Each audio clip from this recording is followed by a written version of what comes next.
Joy Catherine.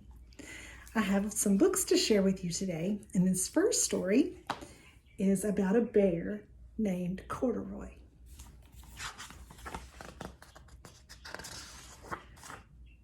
Corduroy is a bear who once lived in the toy department of a big store. Day after day, he waited with all the other animals and dolls for somebody to come along and take him home. The store was always filled with shoppers buying all sorts of things, but no one ever seemed to want a small bear in green overalls. Then one morning, a little girl stopped and looked straight into Corduroy's bright eyes. "Oh, Mommy," she said, "look, there's the very bear I've always wanted." "Not today, dear," her mother sighed. "I've spent too much already. Besides, he doesn't look new. He's lost a button to one of his shoulder straps. Do you see Corduroy right here? You see he's got a button missing on one of his straps." Corduroy watched them sadly as they walked away. "I didn't know I'd lost a button," he said to himself. "Tonight, I'll go and see if I can find it." Late that evening, when all the shoppers had gone and the doors were shut and locked, Corduroy climbed carefully down from his shelf and began searching everywhere on the floor for his lost button. Have you ever lost a button? Suddenly, he felt the floor moving under him. Quite by accident, he had stepped onto an escalator, and up he went. Could this be a mountain? He wondered. "I think I've always wanted to climb a mountain."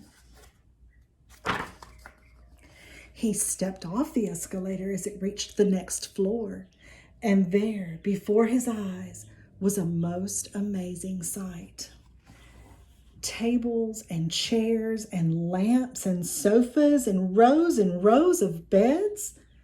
"This must be a palace," Corduroy gasped. "I guess I've always wanted to live in a palace." He wandered around, admiring the furniture. "This must be a bed," he said. "I've always wanted to sleep in a bed." And up he crawled onto the large, thick mattress. All at once, he saw something small and round. "Why, here's my button," he cried.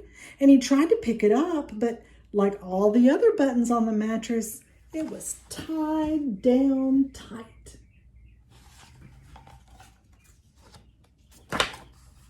He yanked and pulled with both paws until pop! Off came the button, and off the mattress Corduroy toppled. Bang! Into a tall floor lamp. Over it fell with a creak.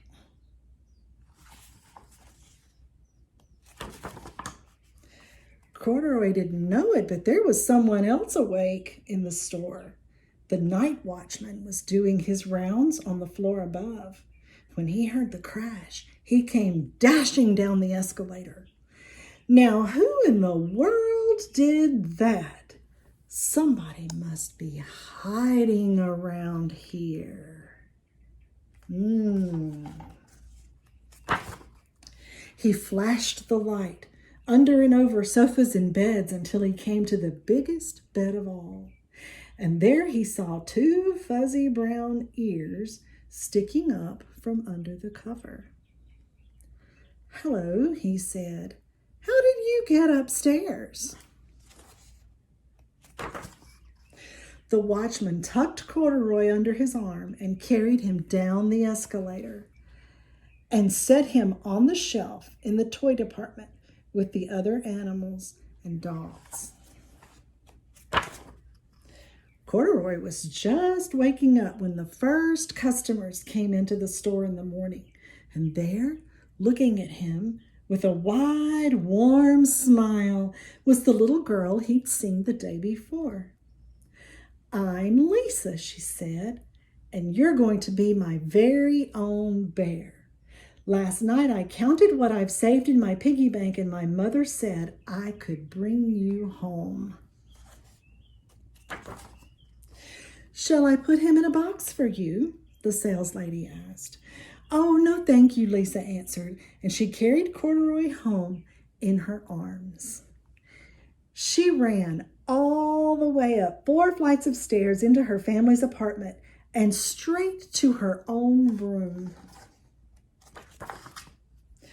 Corduroy blinked.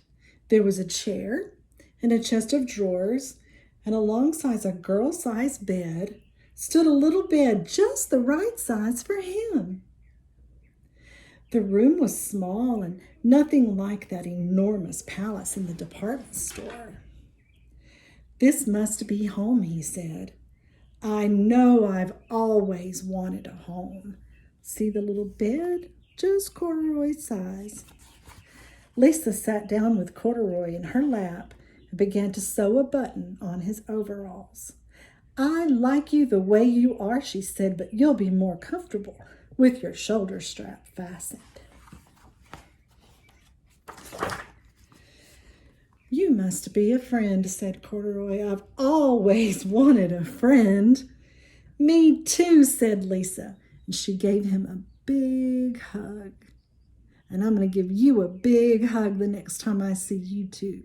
I love you, Joy Catherine." The end.